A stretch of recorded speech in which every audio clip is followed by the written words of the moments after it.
3 U.S. State Department officials quit today after a new report stated that security measures at a diplomatic facility in Libya were, quote, grossly inadequate.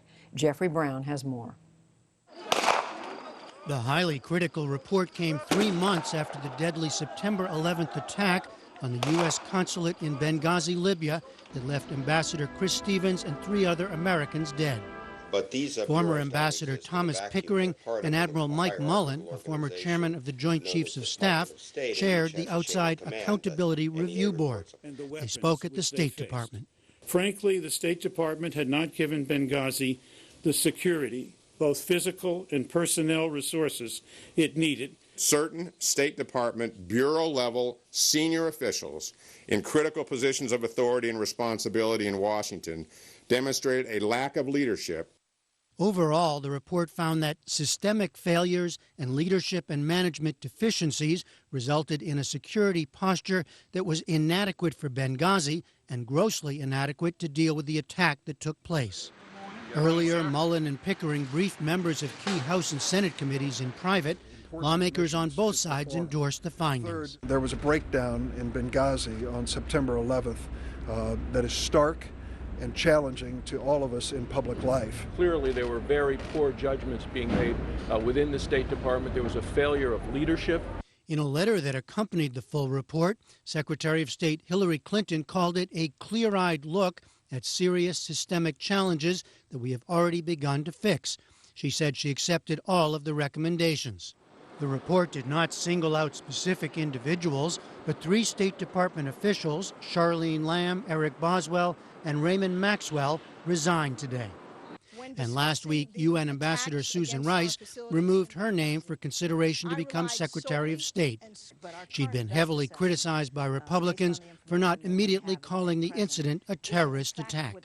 There will be more tomorrow as Deputy Secretaries of State William Burns and Thomas Nides testify at House and Senate hearings. And for more, I'm joined by 2 congressmen who were briefed by Ambassador Pickering and Admiral Mullen today. Republican Congressman Ed Royce of California, he's soon to take over as chair of the House Committee on Foreign Affairs, and Democratic Congressman Eliot Engel of New York, who will become that committee's ranking member in the next term. Congressman Royce, let me start with you. What's the key thing we learned from this report? Where do you see the main failure? Well, I think the main failure, when you read the report, is in management at senior levels, because what you had on the ground was not only an ambassador but other personnel warning that al-Qaeda camps were growing, explaining that they felt that they were at risk personally, asking for support, which was not forthcoming, and coming to the conclusion that Washington was not concerned about their security needs. And so all of that comes out in the memos.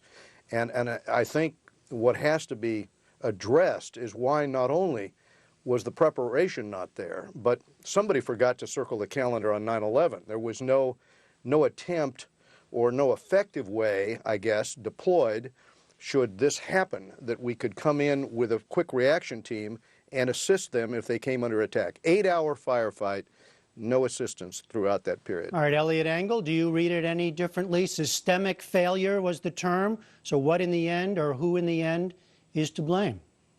Well, I think what's important is not really who's to blame. It's that something like what happened in Benghazi never, ever happens again. And we have to really learn from the mistakes. And there were many mistakes that were made. The important thing for me is not to play gotcha politics, but to say what went wrong and how can we fix it in the future. I agree with everything my colleague said. I think the system broke down. I think there was a lack of coordination between the people who are responsible for diplomatic security and with the specialists in the Middle East. There has to be, that was one of the recommendations of the report, there has to be much, much more coordination. It's really outrageous that they were relying on local militias to protect the compound. We don't need local militias. We need our own troops and our own protections there. We want American protections, and I think that has to change in the future, and it will. I think that Congress has a responsibility too. We have to appropriate the monies to implement these changes. We've been cutting back on diplomatic security, and there have been some proposals floating around Congress to cut back even more. That is not what should happen. We need to spend more money to protect our people who are far away from home. Well, let me ask Congressman Royce about that, because the report did criticize Congress. It said the solution requires a more serious and sustained commitment from Congress to support State Department needs. It suggested that budget constraints were behind some of these decisions, an emphasis on savings over security. So is Congress to blame as well? Well, Elliot Engel and I will work together to make certain that we have the resources there. I think it is important to note that on the particular account that addresses personnel for embassy security, those agents that we deployed, Congress actually increased the number of agents, the funding for those agents over the administration request over prior years. Regardless of whether it was Republican or Democrat, we increased that number. What was decreased at one point was a computer program account, but in terms of the type of personnel we're talking about, which is the type that would be deployed in a situation to protect the embassy, that was actually increased. And I think going forward, we have to make sure those security needs are met. But during the hearing that we had last month in testimony, senior State Department personnel said that that was not the problem. In this particular case, it was the wrong decisions being made in management that created the problem. Elliot Engel, you said earlier you don't want to talk about who's to blame, and yet today we had 3 officials resign. The report doesn't cite individuals, but where do things go? A lot of attention has been on, well, for example, on Hillary Clinton. Are you satisfied with things as they are now? Well, I think that what Hillary Clinton has said is that she's going beyond what the report recommended by appointing a head of high-risk posts person. And I think she said she accepts full responsibility. You know, the people who are supposed to be carrying out these things, you expect them on a lower level, on a deputy secretary level, to carry them out in a responsible way. That's their job, to protect our diplomats.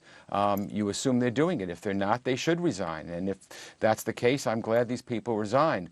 But we in Congress have our responsibilities too. You know, in this budget crunch, it's very easy for us to try to cut back on foreign aid or cut back on diplomatic security or trying to do things on the cheap. We have men and women all over the world in harm's way, doing the best jobs possible, many on a shoestring. And I think Congress needs to take a little more responsibility and really put its money where its mouth is. I was very pleased with Secretary Clinton's statements because she accepted all the findings, every one of them, and said that things have to change. And I agree with her. Ed Royce, are you satisfied that no other official up to Secretary Clinton should now face any further sanction or punishment?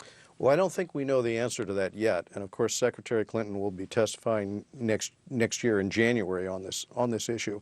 But one of the interesting aspects of this that has not been answered is the narrative, the explanation given to the American people. And that explanation, of course, at the time and for 2 weeks was that this was in response to a video. We know from the report that there was no evidence whatsoever that this was anything except what the report says it was, a terrorist attack, and indeed those encampments were not that far from our facility, Al-Qaeda camps. And so the real question was, why maintain that position for 2 weeks in face of the evidence that it was clearly what those at the consulate thought it was, an attack on the consulate by this terrorist organization that had previously carried out attacks in that area, including one on the embassy, or the consulate. Well, Elliot Engel, just a brief last word here. I mean, it sounds as though the political football, that was your term, may still be flying. Well, President Obama on the day after it happened used the word terrorist attack. And I think what's important is again, not whether it was a terrorist attack or not. There seemed to have been a lot of confusion at the beginning. It was obviously now a terrorist attack. What's important is that a terrible tragedy happened. 4 Americans, including our ambassador, were killed. And some people during the campaign for president try to use it for political purposes. I mean, I think that in a time of national tragedy, we need to embrace each other and sort of rally around each other and kind of stick together and speak with one voice. So I'm not concerned about whether it's called a terrorist attack or not. Clearly it was. I'm concerned that the people who are currently in harm's way are protected, so what happened in Benghazi will never happen anywhere again in the future. All right, Elliot Engel, Ed Royce, thank you both very much. Very welcome.